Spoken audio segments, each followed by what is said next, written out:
আমি আশা করি থাইন জেলা মানে ক্রিমিনাল অকলরে দর্শন জেলা ঠিক থানথানো যেন সাজাটাও যেন ওলা ও থাইন এটা সুস্থ তদন্ত সহকারে সুস্থ তদন্ত করিয়া মানে থানথানোর জন্য সাজাও এটা যেন করেন না। আমরা একটা কথাই আছে যে পুলিশের বাই এটা যেন হয় না। এটা হইলে তো আমরা বিচার পাইতাম না। পুলিশের বাই যদি হয়ে যায় এটা বিচার পাইতাম না আমরা। আমার একটু রিকোয়েস্ট, পুলিশ হোক जैसा तो ক্রিমিনাল ইজ এ ক্রিমিনাল।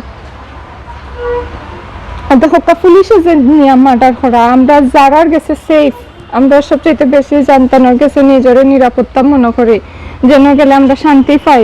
ও এনতেনও যদি বাদে মারি ফেলাই দেন তাইলে মানুষে যাইতা খার গেছে মানে খার গেছে ভরসা করতা। আমরা জেলা দেখো বাইরা কান্ট্রিত মানে আমরা পুলিশের গেছে গিয়া বেশি নিরাপত্তা বোধ করি। সেম ওলা ওক আমরা দেশও তো কত ডেভেলপিং হয়েছে, আমরা বিদেশ থেকে দেখি আমরা তো দেশ মার্শাল্লাহ উন্নত ডেভেলপিং হোক বা আইনের দ্বারাগুলাও ডেভেলপিং হোক মানে আমরা দেশের জনগণ আমরা মানে পুলিশের গেছে গিয়া মনে করকা আমি একটা নিরাপদ প্লেসও আইছি, আমি মানে একটা বালা জায়গাতে আইছি, আমি একটা ন্যায় বিচার পাইমু বা আমার একটা ভালো হইব বা তারা পুলিশ মানে জনগণের বন্ধু হইয়া কাজ করতা।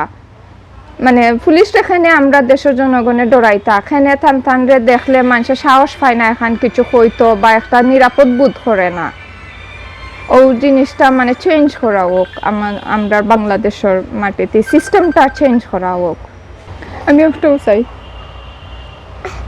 আমি বা মানে দেশবাসী সবাই চাই একটা তারা সর্বোচ্চ শাস্তি হইলো তারা ফাঁসি হইতো, যাতে থানরে দেখা নেক্সট টাইম এই ধরনের ক্রাইম আর কেউ করার সাহস কেউ পাইতা না। যে বুঝতে আমরা দেশের মাটি মানে এই ধরনের ক্রাইম মানে এলা হয় না, মানে আমরা দেশে এটা যে নাই যে ইলা করিয়া কেউ রেহাই ফাইলাইতা ইতার কেউ যাতে করার সাহস পাই না। তারপরে হইলো আমার খুব আশা যে আমি আইসি মানে আমি থাকা অবস্থায় যদি চার্জশিটটা ফাইলাই আমি নিজের চোখে দেখা গেলাম বা আমার নিজের কানে শুনলাম তাই কিতা দিলা না দিলা আমি খুব বেশি আপ্রাণ চেষ্টা করবো আমি বা আমার চাচা থাকতে আমরা চার্জশিটটা ফাইলতাম।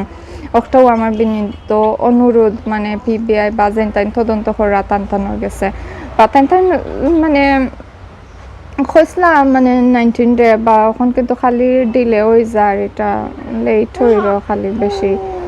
তো আশা করি মানে আমরা থাকতে ফাইলাইমো ইনশাল্লাহ।